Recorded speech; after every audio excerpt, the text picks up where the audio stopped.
અત્યારે breaking news પ્રાપ્ત થઈ રહ્યા છે। થરાદ જિલ્લાથી થરાદ બસ સ્ટેન્ડ સામે ફરી દબાણના પાયા નખાયા। તંત્રની આબરૂના લીરે લીરા। થરાદ તંત્ર નબળું કે વેપારીઓ કાયદાથી ઉપર?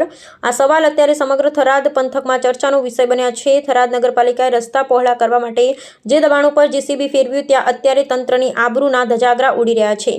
જેમાં થરાદ બસ સ્ટેન્ડની બિલકુલ સામે આવેલ હનુમાન ટ્રેડર્સ તથા મારુતિ ફૂટવેર અને બજરંગ મેડિકલ જેવી દુકાનોના માલિકોએ પાલિકાની કાર્યવાહીને ઠેંગો બતાવી ફરીથી બાંધકામ શરૂ કરી દેતા ભારે ચકચાર મચી છે। જાણે પાલિકાનું અસ્તિત્વ જ ન હોય। જેમાં વિડીયોમાં જોઈ શકાય છે કે જગ્યાએથી થોડાક જ દિવસો પહેલા ગેરકાયદેસર ઓટલા અને શેડ તોડી પાડવામાં આવ્યા હતા।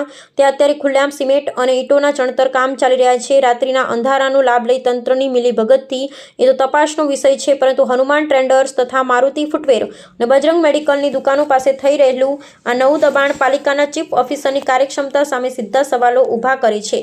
જેમાં મુખ્ય ચર્ચાઈ રહ્યું છે કે શું તંત્ર માત્ર ગરીબ લારી ગલ્લાવાળાઓ માટે જ સિંહ બને છે? આ મસમોટા વેપારીઓ સામે પાલિકાના ઘૂંટણ કેમ ટેકાઈ ગયા અને દબાણ હટાવવા માટે જે માનવબળ અને મશીનરીનો ખર્ચ થયો તેની વસૂલાત આ વેપારીઓ પાસેથી થશે ખરી? જેમાં બસ સ્ટેન્ડ વિસ્તાર સૌથી વધુ વ્યસ્ત હોય છે। જો અહીં ફરીથી દબાણ થશે તો અકસ્માતની જવાબદારી કોની? જેમાં સુતેલા તંત્રને જગાડવાની જરૂર નગરપાલિકાના સત્તાધીશો અત્યારે ઘોર નિંદ્રામાં હોય તેવું લાગી રહ્યું છે। વેપારીઓ દ્વારા કરવામાં આવતું આ પુનઃ દબાણ એ સાબિત કરે છે કે થરાદમાં કાયદાનું શાસન નહીં પણ વગદાર લોકોનું શાસન ચાલે છે।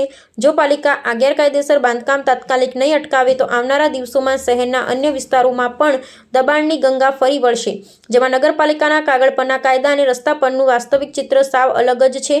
વેપારીઓની આ હિંમત પાછળ કયા નેતા કે અધિકારીઓનો હાથ છે? હવે જોવાનું એ રહેશે કે પાલિકાના ચીફ ઓફિસર આ દાદાગીરી સામે લાલાંગ કરે છે કે પછી વેપારીઓની મનમાની સામે મૌન સ્વીકારી લે છે। આ તસવીરની સાથે કયુમભાઈ ચૌહાણ।